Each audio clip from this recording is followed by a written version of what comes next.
என் பையன் உன்னை கல்யாணம் பண்ணாம இருந்திருந்தா இந்த பொண்ணு தான் கல்யாணம் பண்ணிருப்பான். அப்போ அதை உங்க பையன்கிட்டயே கேளுங்க, எதுக்கு என்ன கல்யாணம் பண்ணாருன்னு. என்னம்மா இப்படி பேசுற? அம்மா சும்மா விளையாட்டுக்கு தான் சொன்னாங்க. இது விளையாட்டா? பெரியவங்கன்னா அப்படிதான் பேசுவாங்க, நீ பொறுத்து போமா. என்னம்மா உங்க வீட்டுல உனக்கு பணம் தர்றேன்னு சொன்னாங்க? இல்லத்த, இப்ப அப்பாக்கே கொஞ்சம் பிசினஸ் சரியா போகல. சரித்த, நான் எதுக்கும் கேட்டு பாக்குறேன். ஐயோ பாப்பா, இப்ப எதுக்கு அவர்கிட்ட இதெல்லாம் கேட்டுட்டு அப்புறம் பாத்துக்கலாம் வீடு.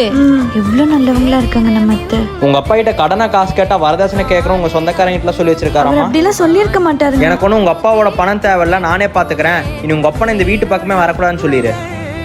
இந்த வீட்டுல எல்லா வேலையும் நானே பண்ணணும். சத்யா, வீட்டுல உட்காந்து என்ன தாண்டி பண்ணிருக்க? இங்க வா.